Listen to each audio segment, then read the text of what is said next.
Hello students, welcome to RNS classes. आज हम class 12 के मैट्रिक्स का टॉपिक जो स्टार्ट करने वाले हैं वो टॉपिक है transpose of a matrix.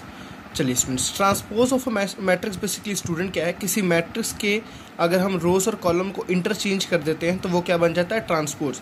Transpose को हम बेसिकली दिखाते कैसे हैं, ए के ऊपर टी या ए डैश या ऐसे लिखते हैं। ये इसका रिप्रेजेंटेशन है ट्रांसपोज का। ओके स्टूडेंट्स, चलिए एक एग्जांपल आपको करके दिखाते हैं। फॉर एग्जांपल हमारे पास एक मैट्रिक्स दी हुई है ए 1 2 3 4 और आपको ए ट्रांसपोज निकालना है स्टूडेंट्स। तो आपको क्या करना है, सिंपल सा, इसका जो रो है, इसके जो रो है इसके कॉलम में कन्वर्ट हो जाएंगी। इसका जो रो है इसके कॉलम में कन्वर्ट हो जाएगा। सेम इसका ये वाला जो रो है इसके दूसरे कॉलम में इंटरचेंज हो जाएगा। क्लियर है ना?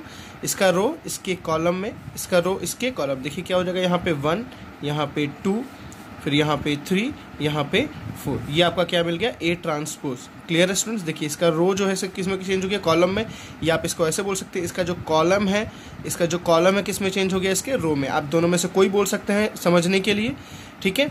चलिए एक एग्जाम्पल और करके देखते हैं। फॉर एग्जाम्पल आपको ऐसे दिया हुआ है 1 2 3 ए बी सी। आपको ए ट्रांसपोज निकाला है स्टूडेंट्स। ए ट्रांसपोज को आप ऐसे भी दिखा सकते हैं, ऊपर कैपिटल टी भी लिख सकते हैं, ठीक है ना। तो देखिए 1 2 3 ये किस में आ जाएगा, कॉलम में आ जाएगा। 1 2 3 ये पहला रो किस में आ गया स्टूडेंट्स, कॉलम में।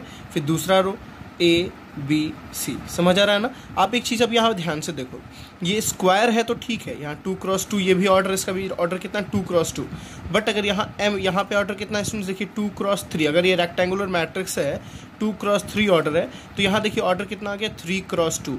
क्लियर है? तो बहुत इंपॉर्टेंट एक बात नोटिस करने वाली आपके लिए है, अगर दो स्क्वायर मैट्रिक्स है तो ऑर्डर तो सेम रहते हैं, बट अगर दो रेक्टेंगुलर मैट्रिक्स है, अगर दो रेक्टेंगुलर मैट्रिक्स है तो उनके ऑर्डर की वैल्यू क्या होती है, इंटरचेंज हो जाती है, ठीक है ना।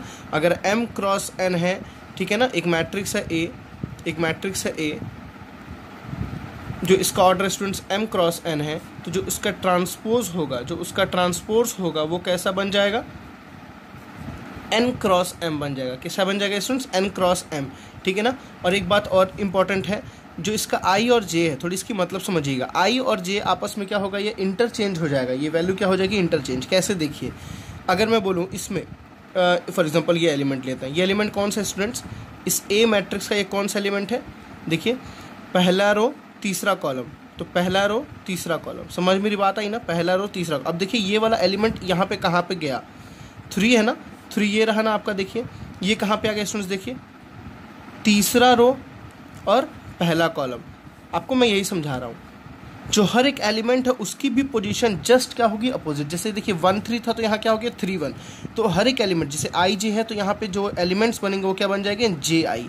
एलिमेंट्स क्या बन जाएंगे, जे आई। ये बहुत इंपॉर्टेंट है स्टूडेंट्स, ये आपको समझना बहुत ज़रूरी है। कई लोग इसको इग्नोर करते हैं, तो इसको इग्नोर करने वाली चीज़ नहीं है। अगर मैट्रिक्स का ट्रांसपोज करते हैं तो एलिमेंट्स की पोजीशन चेंज होती है। फॉर एग्जाम्पल मैंने बोला एक मैट्रिक्स है ए, ठीक है ना, एक मैट्रिक्स ए 2 5 4 9 8 3, ठीक है ना। कैसे, किस ऑर्डर में स्टूडेंट्स, ये देखिए 2 क्रॉस 3 ऑर्डर में है। जो 8 है, एक 8 एलिमेंट है, इसकी पोजीशन क्या है student, second row and second column, second row and second column. मैं अगर ये आपसे पूछूं, जब इस मैट्रिक्स का हम ट्रांसपोज करेंगे तो उस ट्रांसपोज में इसकी पोजीशन क्या होगी, तो आपको बस कुछ नहीं करना, इसको इंटरचेंज दोबारा कर देना, मतलब ये सेकेंड रो सेकेंड कॉलम में ही रहेगा। आप चेक करके देखो, ए ट्रांसपोज निकालते हैं स्टूडेंट्स। देखिए रो को किस में चेंज करेंगे, कॉलम में। तो 2 5 और 4 9 8 और 3। देखिए हमें 8 को चेक करना था, देखिए 8 अभी भी क्या है, second row and second column. चलिए किसी और को देखते हैं, 4 को देखते हैं।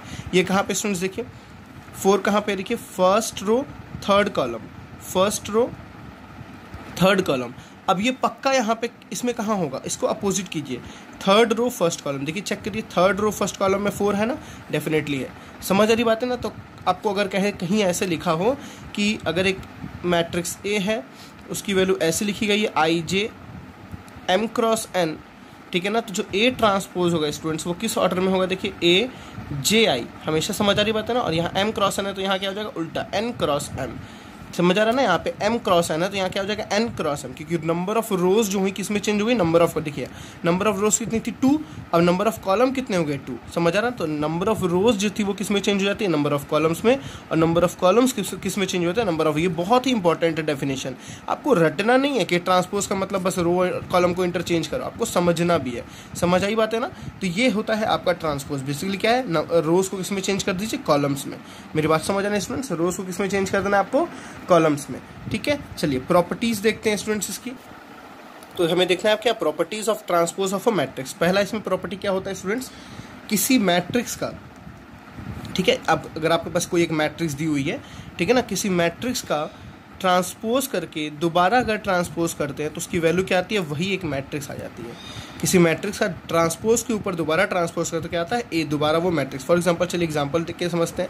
आपके पास एक मैट्रिक्स ए है, ठीक है, इसको हम ले लेते हैं for example A B C E F जी।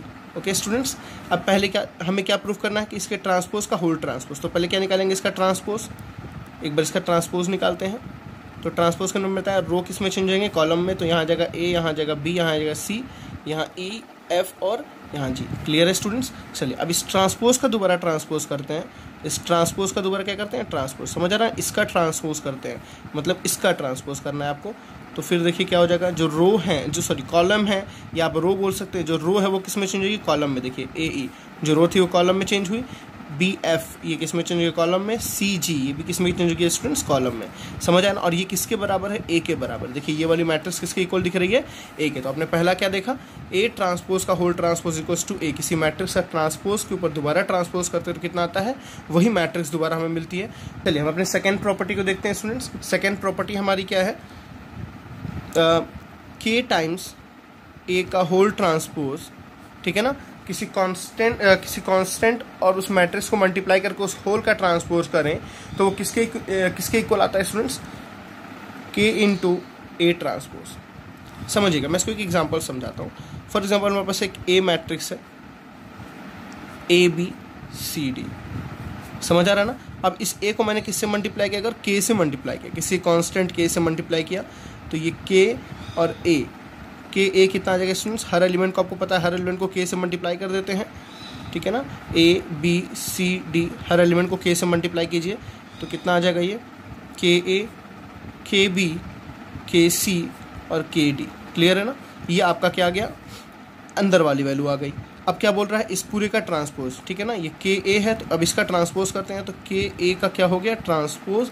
तो क्या होगा, रो किस में चेंज होगा स्टूडेंट्स, कॉलम में। तो रो जो है वो कॉलम में, तो के ए यहाँ आ जाएगा, के बी यहाँ आ जाएगा, यहाँ के सी और यहाँ के डी। क्लियर है। ये आपका एल एच एस है। आर एच एस को देखते हैं। आर एच एस क्या लिखा हुआ है, के साथ ए ट्रांसपोज करना है, ठीक है ना। तो आपके पास ए दिया हुआ था तो ए ट्रांसपोज निकालते हैं। ए ट्रांसपोज कितना आ जाएगा, देखिए रो को कॉलम में, तो ए बी सी डी। देखिए मैंने क्या किया, जो रो था वो कॉलम बन गया, जो रो था वो कॉलम बन गया। समझ आया ना। अब इसको किससे मल्टीप्लाई करना है, के से मल्टीप्लाई करना है। तो के इंटू ए ट्रांसपोज, तो K into A transpose A B C D. देखिए स्टूडेंट्स कितना आ रहा है, ये A K A C B K and B D, B K sorry A से ए के और सी के, सॉरी यहाँ क्या आएगा सी के और यहाँ क्या आएगा डी के। अब देखिए स्टूडेंट्स, ये वाली वैल्यू और ये वाली वैल्यू दोनों इक्वल आपको नहीं दिख रही हैं। देखिए ए के ए यहाँ भी है, के बी यहाँ भी है, के सी यहाँ भी है, के डी भी यहाँ। आपको पता है दो मैट्रिक्स तभी इक्वल होती है जब उनके ऑर्डर क्या हो, सेम हो। जब उनके ऑर्डर क्या हो, सेम। देखिए दोनों के ऑर्डर क्या है, सेम। इसका भी ऑर्डर है 2x2, इसका भी ऑर्डर स्टूडेंट्स क्या है 2x2। दोनों मैट्रिक्स क्या है, आपस में इक्वल है। समझ आई बात है ना। तो दूसरा अपना प्रॉपर्टी क्या देखा, ये वाली प्रॉपर्टी। चलिए तीसरे प्रॉपर्टी पे आते हैं।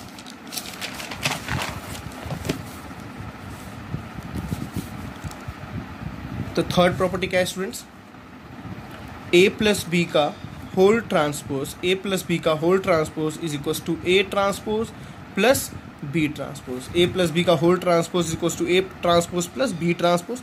ऐसे ही आप एग्जांपल लेके इसको प्रूफ करेंगे, सेम रिजल्ट आएगा, ठीक है ना। चलिए एक करके दिखाते हैं। फॉर एग्जांपल लेके आपके पास ए मैट्रिक्स है 1 2 3 4, एक बी मैट्रिक्स है 0 2 1 3। ठीक है स्टूडेंट, सबसे पहले हम LHS सॉल्व करते हैं। तो LHS के लिए क्या निकालना है, पहले a प्लस बी निकालना है। क्लियर है ना, a प्लस, पहले हमें जो जो वैल्यूज़ निकालने वो निकाल लेते हैं। a प्लस बी कितना आएगा, जल्दी से करते हैं। 1 प्लस 0 0, 2 प्लस 2 4, 3 प्लस 1 4, 4 प्लस 3 7। अब a प्लस बी का क्या करना है, ट्रांसपोज। तो a प्लस बी का होल ट्रांसपोज। चलिए इसका ट्रांसपोज करते हैं। तो रो किस में चेंज हो जाएगा, कॉलम में। रो किस में चेंज हो जाएगा, कॉलम में। तो यहाँ क्या गया 4 7। समझ आई बात है ना स्टूडेंट्स, ये आपका फर्स्ट इक्वेशन। चलिए RHS को सॉल्व करते हैं। RHS में क्या क्या निकालना है आपको, A ट्रांसपोज भी निकालना है और B ट्रांसपोज भी निकालना है। तो जब A दिया हुआ है तो A ट्रांसपोज डायरेक्टली निकाल लेते हैं। A ट्रांसपोज कितना आएगा, रो को किस में चेंज करेंगे स्टूडेंट्स, कॉलम में। तो यहाँ आएगा 1, यहाँ आएगा 2, यहाँ आएगा 3, यहाँ आएगा 4। समझ आ रही, देखिए जो रो था वो किस में चेंज हो गया, कॉलम में। जो रो था वो किस में चेंज हो गया, कॉलम में। क्लियर है स्टूडेंट्स, B ट्रांसपोज निकालते हैं। जो रो वो किस में चेंज हो जाएगा, कॉलम में। जो रो है वो किस में चेंज हो जाएगा, कॉलम में। समझ आई बात है ना, हमने A ट्रांसपोज निकाल लिया, B ट्रांसपोज निकाल लिया। अब हमें क्या निकालना है students, A transpose plus B transpose. इन दोनों को बस ऐड करना है, A transpose plus B transpose. देखिए ऐड करके करते हैं इसको। 1 प्लस 0 इज वॉट, 1। समझ आ रही बात है ना students, 1 plus 0 is what, 1। 3 plus 1, 3 plus 1 is what, 4। 2 plus 2 is what, 4। And 4 plus 3 is what students, 7। Clear है, देखिए इन दोनों की वैल्यू क्या आ रही है, सेम। सॉरी यहाँ मैंने एडिशन गलत किया है। 1 प्लस 0 कितना हो जाएगा स्टूडेंट्स, 1 होगा। सॉरी मुझसे गलती हो गई है। 1 प्लस 0 कितना होगा, 1 होगा। तो यहाँ भी जब करेंगे 1 4, तो यहाँ भी क्या आ गया 1 4। अब देखिए फ्रॉम फर्स्ट एंड सेकेंड दोनों वैल्यू क्या आ रही है, इक्वल। जितनी वैल्यू ये है उतनी वैल्यू ये है, दोनों वैल्यू क्या है, इक्वल। मतलब हमने क्या देखा, A प्लस बी का होल ट्रांसपोज किसके इक्वल आ रहा है, A transpose plus B transpose. समझ आई, A प्लस बी का होल ट्रांसपोज किसके इक्वल आए, A transpose plus B transpose. ये as it is same subtraction के लिए भी लगता है। A माइनस बी का whole transpose is equal to A transpose minus B transpose. ठीक है स्टूडेंट्स, सेम माइनस के लिए भी सेम रूल है, कोई डिफरेंस नहीं है उसमें। चलिए लास्ट देखते हैं अपना फिफ्थ प्रॉपर्टी इसकी। फिफ्थ प्रॉपर्टी बहुत ही इंपॉर्टेंट स्टूडेंट्स, न्यूमेरिकल्स क्वेश्चंस के लिए काफ़ी ज़्यादा ये यूज़ होता है। इसके जो प्रूफ्स आते हैं उसमें काफ़ी ज़्यादा यूज़ होता है। ये क्या है, ए बी का whole transpose is equal to B transpose into A transpose. समझ आया ना, ए बी का whole transpose is equal to B transpose into A transpose. देखिए ये अगर ए बी है तो यहाँ क्या आ गया, बी है।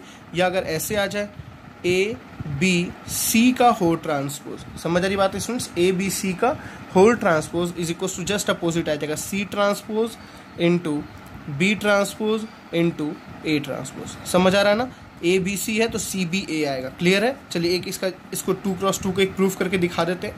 फॉर एग्जाम्पल हमारे पास जो ए मैट्रिक्स है वो पिछला लेते हैं 1 2 4 3। एक बी मैट्रिक्स है 0 2 4 1। ठीक है स्टूडेंट्स, चलिए हमें सबसे पहले क्या निकालना है, ए इंटू बी। ठीक है, चलिए ए बी निकालते हैं।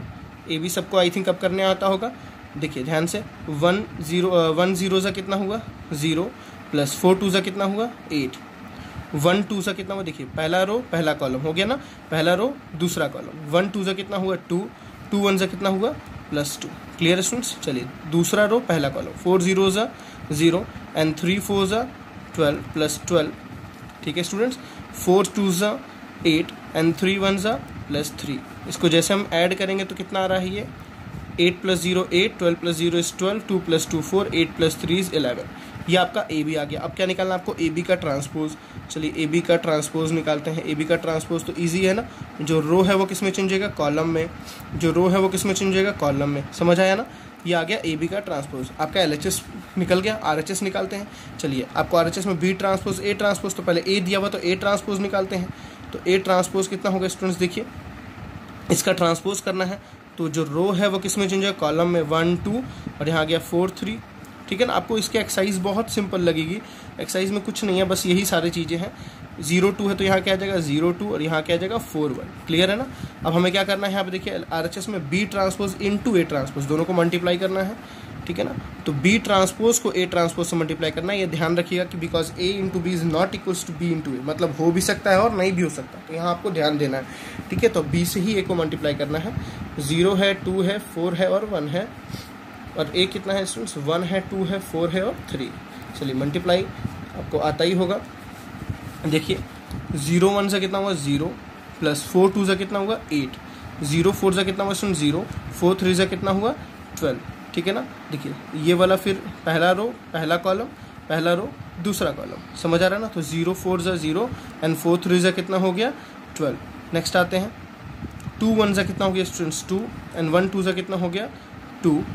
फिर नेक्स्ट 4 2 ज़ा कितना हो गया 8, ठीक है ना। 4 2 ज़ा कितना हो गया 8 और 3 1 ज़ा कितना हो गया 3। क्लियर है सबको।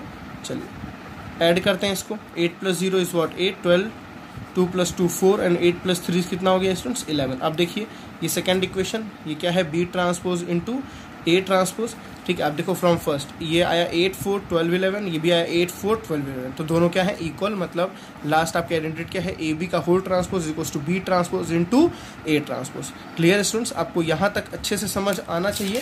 सबसे पहला हमने क्या देखा इसमें ट्रांसपोज में, ट्रांसपोज का मतलब होता है हम रो को किस में चेंज कर दें, इंटर कॉलम्स में इंटरचेंज कर देंगे, ठीक है ना। ट्रांसपोज का मतलब क्या है इंटरचेंजिंग रोज टू कॉलम, समझ आ रहा। रोज को कॉलम में या कॉलम को किस में चेंज कर दीजिए रो में। हमने इसमें सबसे पहले इसको किससे रिप्रेजेंट करते हैं, कैपिटल T होता है या क्या होता है उसके ऊपर डैश होता है। किसी भी मैट्रिक्स का जो कैपिटल लेटर होता है उसके ऊपर क्या होता है डैश होता है। पहली प्रॉपर्टी क्या देखिए स्टूडेंट्स, किसी मैट्रिक्स के ट्रांसपोज के ऊपर दोबारा ट्रांसपोज करेंगे तो क्या आ जाएगा वो मैट्रिक्स ही आ जाएगा। दूसरा क्या देखा हमने, किसी मैट्रिक्स को K से मल्टीप्लाई करके ट्रांसपोज करेंगे तो उसकी वैल्यू कितनी होगी K इंटू A ट्रांसपोज होगी। तीसरा क्या देखा है एडिशन के लिए A + B का whole transpose is equal to A transpose plus B transpose. Simply subtraction के लिए भी यही है, A - B का whole transpose is equal to A transpose minus B transpose. और फिफ्थ क्या देखा स्टूडेंट्स हमने, AB का whole transpose is equal to B transpose A transpose. सबसे इंपॉर्टेंट ये है यहाँ पे, ठीक है ना। एक और इसमें हम ऐड कर लेते हैं ABC का whole transpose is equal to C transpose into B transpose into A transpose. ठीक है स्टूडेंट्स, आपको इतनी मैंने चीज़ें बताई, यहाँ तक आई थिंक आपको क्लियर हो गया। चलिए नेक्स्ट लेक्चर में हम मिलते हैं symmetric matrix and skew symmetric matrix. तो इसके लिए स्क्यूड सिमेट्रिक या सिमेट्रिक के लिए ट्रांसपोज सीखना बहुत ज़रूरी है। कोई इसमें बहुत कन्फ्यूजिंग वाला क्वेश्चंस नहीं आता है, इसके यूज़ बहुत ज़्यादा किए जाते हैं, ठीक है ना। हम इनको पढ़ते हैं कुछ अलग टॉपिक्स पढ़ने के लिए, इसलिए हम ट्रांसपोज को पढ़ते हैं। Okay students, thank you.